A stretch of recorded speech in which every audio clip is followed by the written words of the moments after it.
Delhi police के शिकंजे में आया अधर्मी बाबा। आगरा से हुई बाबा चैतन्यानंद की गिरफ्तारी। ताजगंज के होटल में छिपा था चैतन्यानंद सरस्वती। ये ढोंगी बाबा चैतन्यानंद सरस्वती की गिरफ्तारी के बाद की पहली तस्वीर है।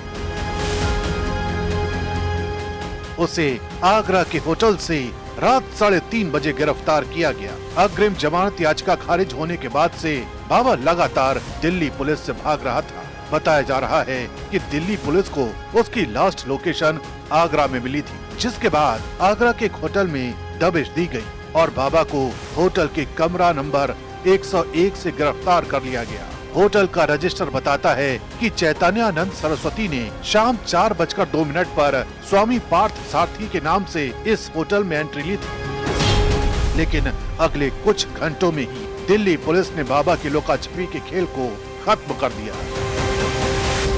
इसी होटल के कमरा नंबर 101 के अंदर हम आपको ले चलते हैं। ये वही कमरा है, देखिए 101 नंबर, और यहीं पर ही बाबा पार्थ सारथी ने चेक इन किया था और यहाँ पर आकर वह बाबा यहाँ रुका था। कमरे की हालत देख सकते हैं आप, यहीं पर ही थे। लेकिन जैसे ही दिल्ली पुलिस को सूचना मिली तो दिल्ली पुलिस यहाँ पर पहुंची थी और फिर इसी कमरे से दिल्ली पुलिस ने बाबा को गिरफ्तार किया।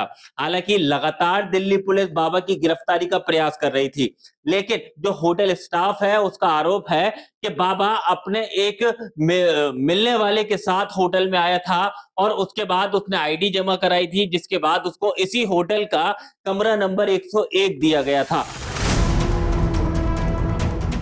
चैतन्यानंद सरस्वती की असली दुनिया पाखंड और धोखाधड़ी से भरी हुई है। मामला वसंत कुंज के Shri Sharda institute of Indian management से जुड़ा है, जहां बाबा ने 2010 से अब तक एक समानांतर ट्रस्ट बनाकर करोड़ों की हेराफेरी की। पुलिस जांच में खुलासा हुआ है कि उसने लगभग 20 करोड़ रुपए फर्जी ट्रस्ट में ट्रांसफर की और जुलाई 2025 से करीब 60 लाख तक कैश निकाले। यही नहीं, संस्थान की जमीन पर कब्जा करने की भी कोशिश की गई। इसी मामले में दिल्ली पुलिस ने 19 सितंबर को 3 एफआईआर दर्ज की थी, जिनमें धोखाधड़ी, आपराधिक विश्वासघात और दूसरी गंभीर धाराएं शामिल हैं।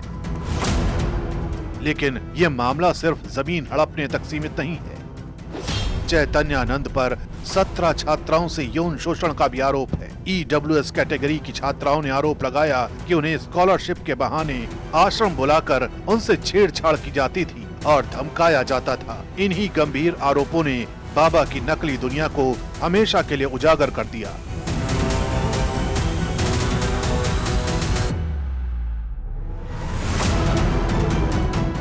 गिरफ्तारी के बाद बाबा चैतन्यानंद से पूछताछ का लंबा दौर चलेगा।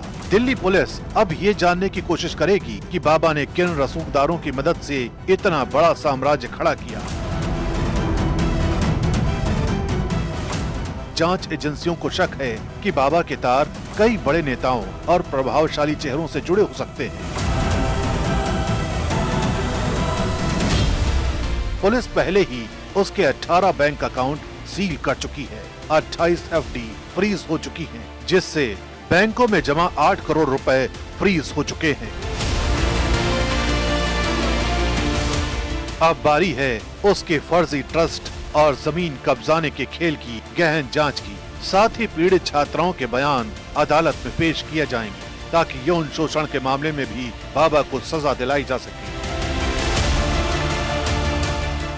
सूत्रों का कहना है कि पूछताछ के दौरान बाबा के और गहरे राज खुल सकते हैं और उसके साथ साथ कई बड़े नाम भी बेनकाब हो सकते हैं।